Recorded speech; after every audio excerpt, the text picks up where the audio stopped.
स्वागत है आपका ऑनलाइन ट्यूशन पॉइंट पे। और आज इस वीडियो में अपन होमोलोगस ऑर्गन और एनालोगस ऑर्गन को पढ़ने वाले हैं। इस वीडियो में अपन जानेंगे कि ये दोनों क्या होते हैं, साथ में इन दोनों में क्या डिफरेंस होता है, और साथ में अपन ये भी जानेंगे कि ये कैसे इवोल्यूशन के एविडेंस है। तो अगर आपको ये सब जानना है तो वीडियो को जरूर एंड तक देखिएगा। तो चलिए शुरू करते हैं होमोलोगस ऑर्गन से। तो यहाँ पे होमोलोगस ऑर्गन्स में एनाटॉमिकल जो स्ट्रक्चर होती है ऑर्गेनिजम्स में वो सेम होती है।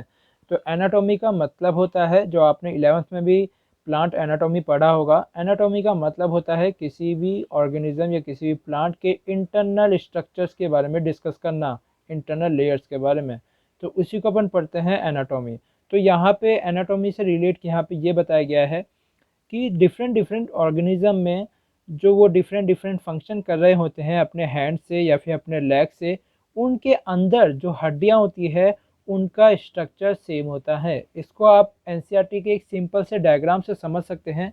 तो यहाँ पे आप देख सकते हैं एनसीईआरटी के डायग्राम में, यहाँ पे आपको होमोलोगस ऑर्गन दिखाए गए हैं। यहाँ पे आप देख सकते हैं मैन, चीता, बेट और व्हेल। तो ये चारों मैमल्स है, लेकिन ये चारों की जो हैबिट है और लोकेशन है रहने की वो चारों अलग अलग है और चारों अलग स्पीशीज है। लेकिन इन सभी की जो हड्डियों की स्ट्रक्चर आप देख सकते हैं वो सारी सेम है। ये क्या रिप्रेजेंट करता है? ये रिप्रेजेंट करता है होमोलोगस ऑर्गन को। इसका मतलब सिंपल सा ये आता है कि इनका जो एनाटॉमिकल मतलब जो इंटरनल स्ट्रक्चर है वो दोनों सेम है, तो वो सभी का सेम है। अब यहाँ पे अपन बात करते हैं डाइवर्जेंट इवोल्यूशन का।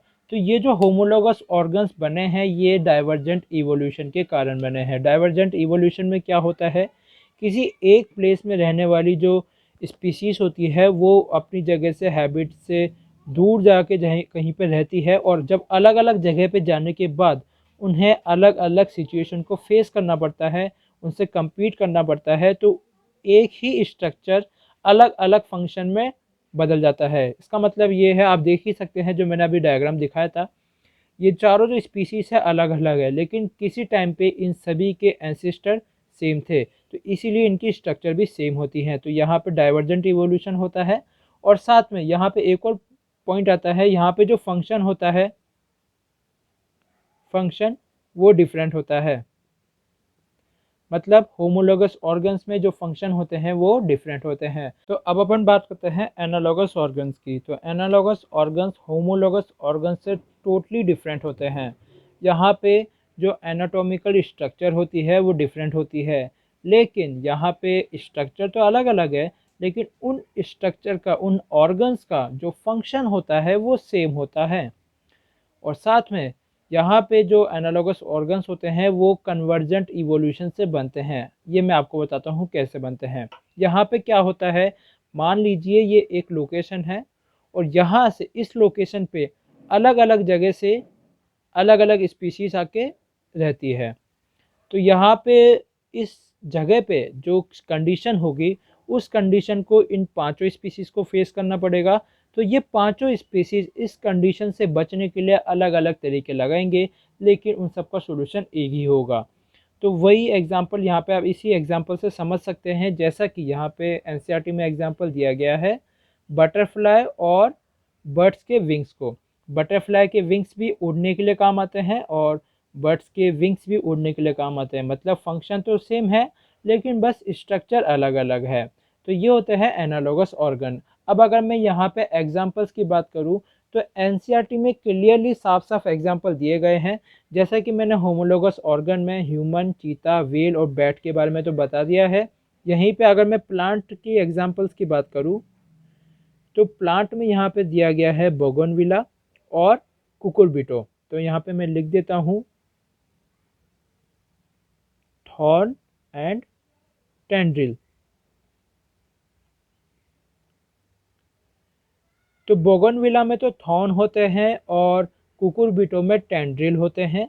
यहाँ पे इस चीज़ से आप समझ सकते हैं जो थॉर्न और जो टेंड्रिल है दोनों के जो एनाटॉमिकल स्ट्रक्चर है वो सेम है, लेकिन दोनों का फंक्शन अलग अलग है।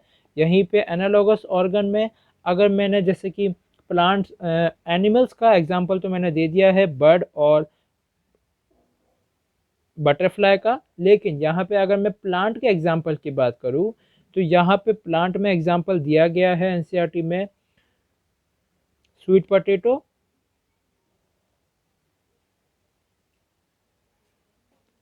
And potato. स्वीट पोटैटो में आता है रूट,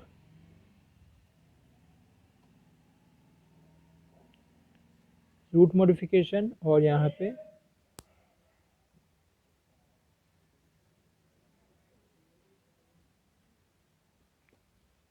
तो यहाँ पे प्लांट के एग्जाम्पल पे स्वीट पोटैटो एंड पोटैटो आता है। स्वीट पोटैटो में जो रूट होती है वो फूड के स्टोरेज के लिए मॉडिफाई होती है, वहीं पे सिंपल पोटैटो में जो स्टीम होती है वो फूड की स्टोरेज के लिए मॉडिफाई होती है। तो यहाँ पे आप फिर से देख सकते हैं दोनों का फंक्शन सेम है लेकिन दोनों स्ट्रक्चर अलग अलग है। तो ये बात आती है एनालॉगस ऑर्गन की। यहाँ पे एक और मैं यहाँ पे इंटरेस्टिंग फैक्ट आपको बताना चाहता हूँ कि अगर अपन सिमिलरिटीज़ की ही बात करते हैं, जितने भी ऑर्गेनिज्म होते हैं सब में जो प्रोटीन्स होते हैं वो बहुत ही लेवल पे सेम होते हैं। जैसे कि बहुत से प्रोटीन एनिमल में जो होते हैं वही ह्यूमंस में भी होते हैं।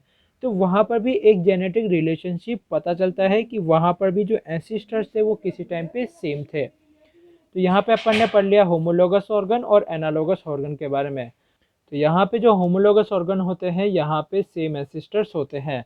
तो अगर आपको ये वीडियो पसंद आया तो प्लीज़ इस वीडियो को लाइक कीजिए, शेयर कीजिए और साथ में हमारे चैनल को सब्सक्राइब कीजिए। Thanks for watching, see you in the next video.